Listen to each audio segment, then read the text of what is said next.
Des attaques assez impressionnantes. Ah, par exemple, purée, c'est ça. Poisson. Oui, oui, oui, poisson.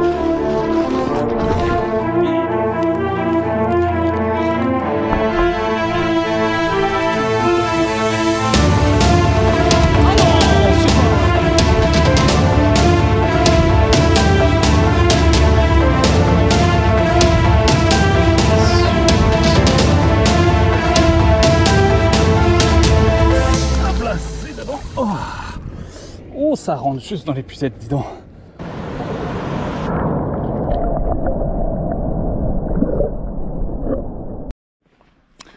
Salut tout le monde. Alors aujourd'hui je tente un nouveau format.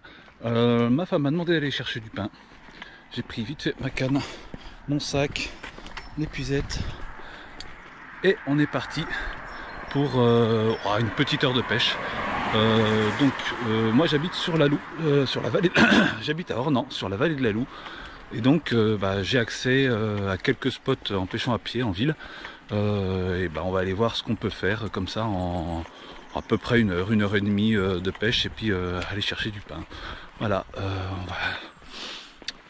ce que j'ai monté pour commencer, c'est une petite monture spinner avec un leurre souple qui reprend le principe de la cuillère véronnée, qui est assez connue en Franche-Comté, qui est même une des bases de la pêche en Franche-Comté. Et comme on me dit souvent, moi je pêche plus parce que on n'a plus le droit aux hameçons triples sur la Loue, ou c'est chiant, je peux plus pêcher à la véronnée. Je vous conseille ce genre de monture, un hameçon simple, une agrafe avec une chevrotine dessus, là ici ça doit être du 2 grammes, ouais c'est ça, c'est 2 grammes, et une petite monture spinner avec agrafe. Très facile à monter, c'est super stable, ça tient bien les courants, ça se présente très bien et les truites répondent plutôt bien là-dessus. Allez, on va essayer ça et puis je vais essayer de vous montrer que ça peut fonctionner.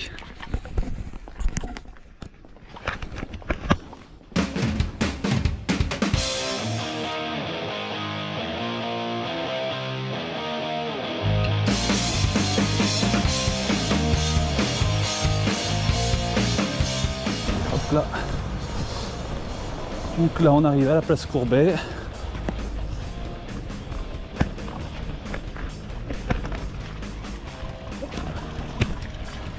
Alors là, on est devant la statue du pêcheur, le pêcheur de Chavaux.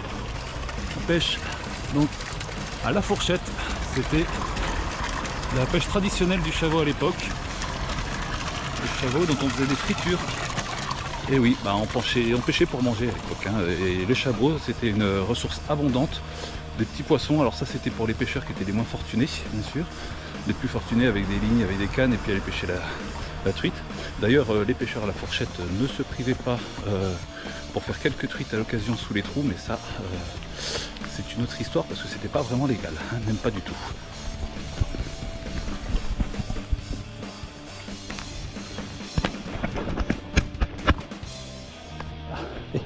La place est prise. Salut!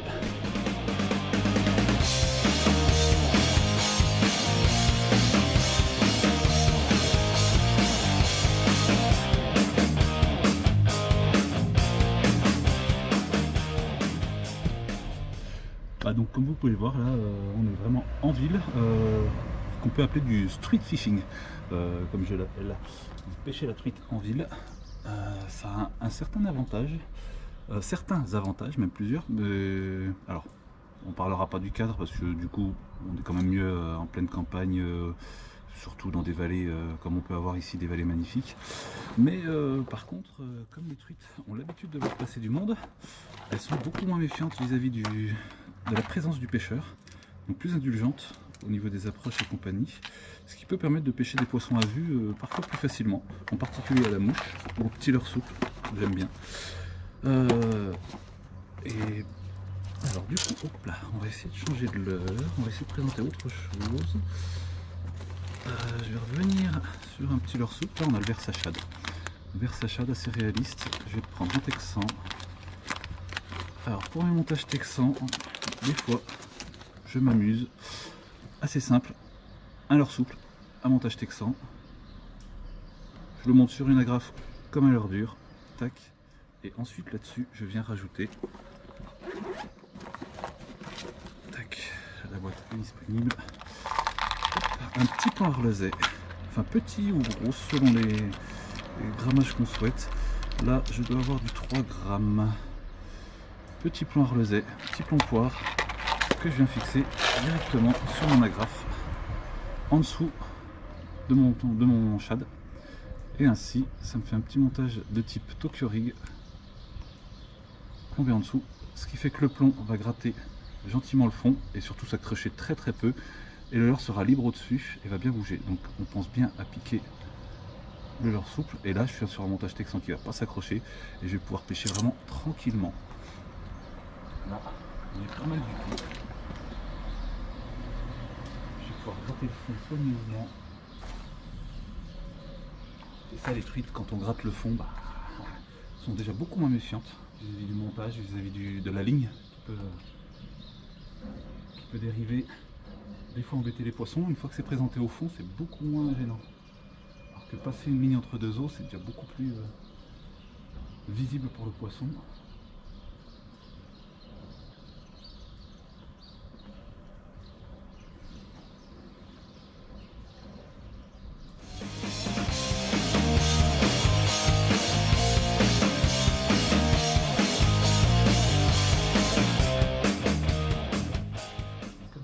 Léger, donc tac. Je vais changer mon grammage. J'ai dit quoi, 2 grammes, non, je suis pas sûr, c'est pas noté dessus, c'est pas gravé, c'est du 3 grammes. Un pont de 10 grammes sur un leurre de 3 pouces. Alors ça paraît extrême, mais bon, quand on est en rivière et qu'on a du courant qui pousse là et un peu de fond, et ben c'est pas trop. C'est pas trop, puis là du coup le plomb ne gêne pas la présentation du leurre, puisque du coup le leurre est libre au-dessus. Et ça fait pas une grosse boule comme pourrait le faire un plomb de chez Borrasca ou une tête pondée. Et là, voilà, forcément distance de lancer, sans problème. Et voilà, et là je touche le fond un peu plus proprement. Plus vite aussi.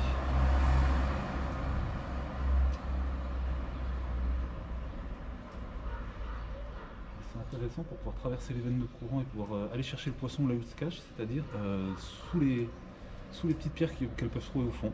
Chaque petite infractuosité sur le fond va créer un frein au niveau du courant. Les poissons s'en servent très bien pour se maintenir sans forcer sous des courants assez forts. Et là, comme on passe justement près de ces poissons-là, on a plus de chances de pouvoir les toucher.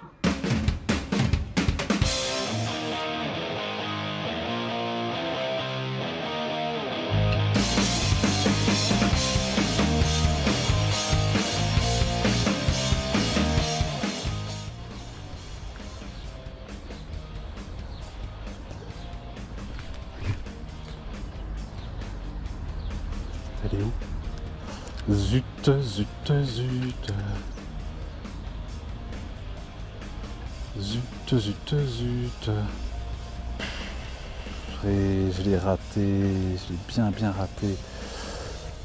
Bien tapé, bon c'est le jeu du Texan aussi, hein. On sait qu'on fait des tapes mais c'est pas toujours facile à ferrer. C'était une petite, pas trop de regrets. Une petite de 30 à peu près. Des pleins en bordure, ouais. Dommage, dommage. Bon allez.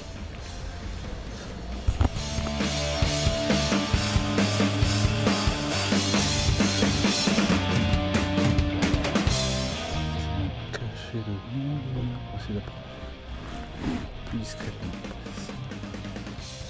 Déjà ici, un premier lancé. Loin derrière. Qu'elles entendent la patte.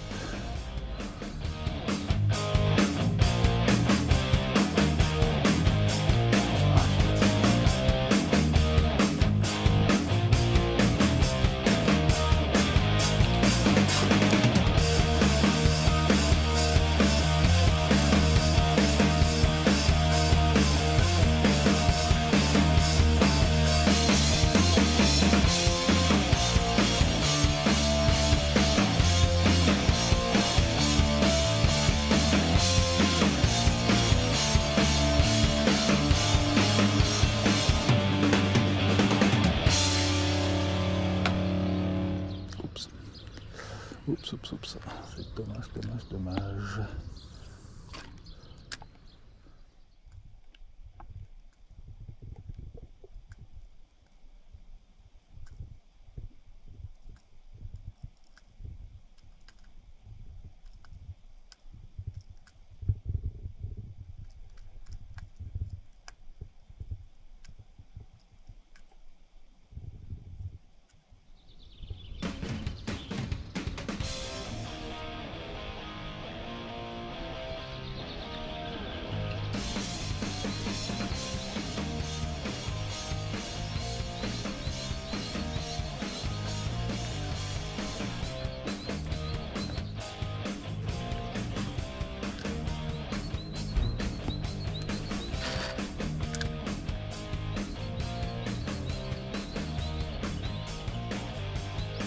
Poisson!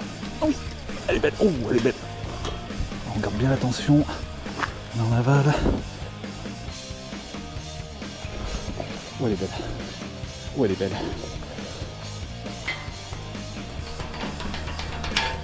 Voilà! Oui! Et voilà! Donc c'était faisable, on l'a fait. Yes, belle truite. Allez, on essaie de pas la perdre maintenant. Elle a l'air d'être bien piquée. Dommage d'arriver jusque là. Hop là, magnifique. Oui, c'est ça qu'on voulait. Voilà. Bon, on a dépassé l'heure de pêche, je crois. On va regarder un petit peu l'heure. Mais voilà, une belle zébrée. Ah, à 2 pas de la maison, en allant chercher le pain. Hop là. Hop là.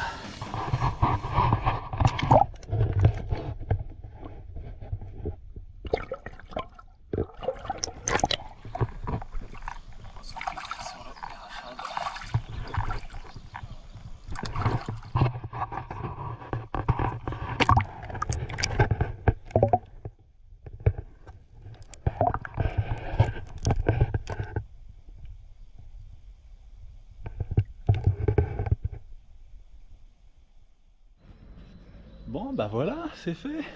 On a fait notre petite truite dans un petit trage d'Ornans en une petite heure de pêche, entre 1 heure et 1 heure et demie.